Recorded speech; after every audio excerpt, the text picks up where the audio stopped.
Today we're making chips sticky bun cake. Welcome to Disney Dishes. I'm making every popular food from Walt Disney World, and today we're in Epcot at the Garden Grill making chips sticky bun cake. The Garden Grill is a revolving restaurant. It's a character place to get food, and Chip and Dale are wandering around, and I think some other classic characters are. And this is in the Land Pavilion at Garden Grill. I ate there, I think, like 16 years ago, so I don't really remember how the food is, but seeing this on a number of blogs as one of the most popular foods to get in Epcot, we had to include it in this series. The recipe is linked in the description. It is not my recipe. This came from Disney Parks blog, so I think this is actually the recipe they use in the park, which is pretty cool. That being said, it is not my recipe, so it is linked in the description if you would like to make this at home. So let's make it. We're gonna start off with the filling first. So we've got brown sugar, cinnamon, unsalted butter that's totally softened, and we're gonna cream that. I know what you're thinking, that bowl looks way too small for this. Well, yeah, it was. It was a total pain to mix it in a bowl this small, but it worked out. We added 2 eggs, one at a time, and that's the filling.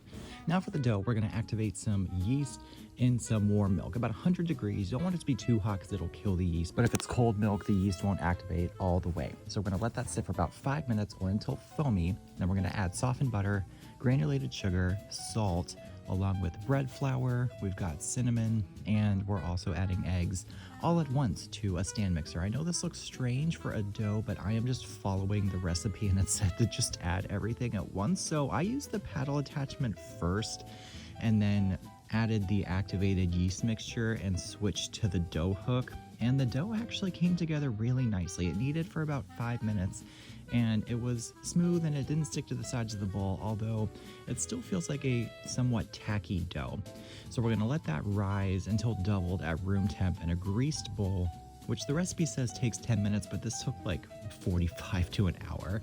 So after it's doubled, we're gonna punch it down and then roll it on a floured surface. And it needs to be liberally floured because this is a soft dough, so it will stick if your surface is not liberally floured.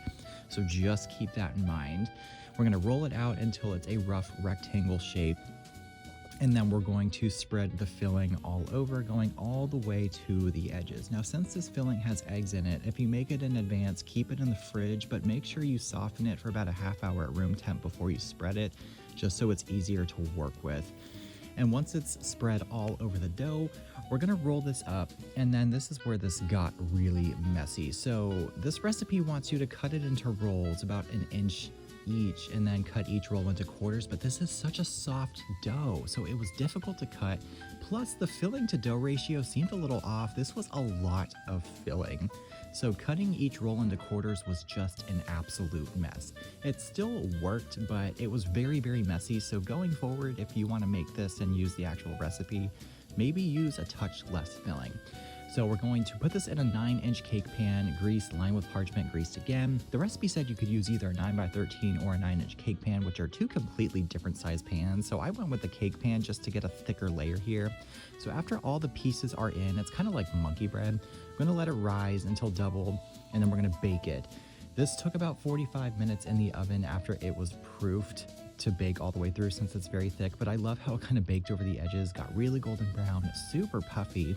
So after a few minutes of cooling, we're just gonna spread the frosting all over the surface of this and let that frosting hang out for a couple minutes to melt and get in all the grooves. And that is it for the sticky bun cake. It is really, really good. A bit of a pain to make just with the assembly because of how soft of a dough it is, but this was delicious, and I would actually make this again. It's a great dough to work with.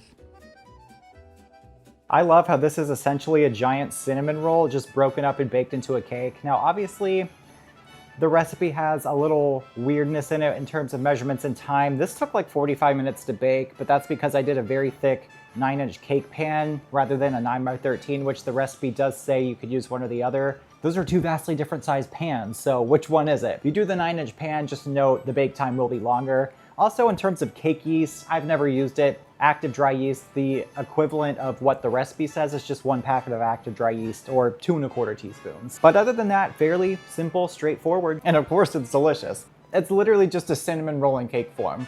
Soft, fluffy dough, all that cinnamon flavor, the nice sweet frosting on top. It is delicious, and it's no wonder this is a popular dessert where it is at a character dining destination. I mean, this is perfect for people of all ages, honestly. The recipe is linked down below. If there are any Disney foods you want me to make, let me know in the comments. Make sure you give this video a thumbs up and hit the subscribe button and the notification bell so you can join me for the rest of this Disney Dishes series. Thanks so much for watching, and I'll see you next time.